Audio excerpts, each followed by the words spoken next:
वंदे लोकतिलकं सात्वतवार्ता विभूषणम् अमरकृतिसारणं प्रवृतं लोकजीवनं प्रणय प्रमत्तजागदीपनं वंदे जीवनजीवनं सत्पुरुषं वंदे जीवनजीवनं सत्पुरुषं वंदे जीवनजीवनं सत्पुरुषं वंदे जीवनजीवनं सत्पुरुषं।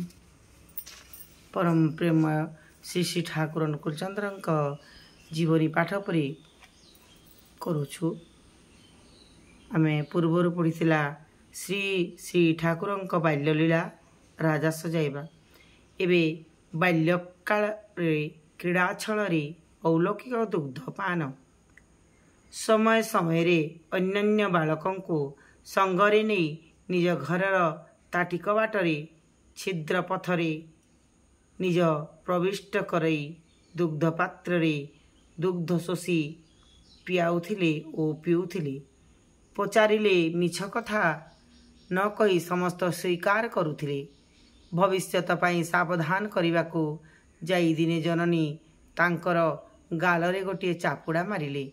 से अभिमान सहकारे कांदी कांदी निकटरे थिबा आंब बगीचा को जाई बसी रहिले।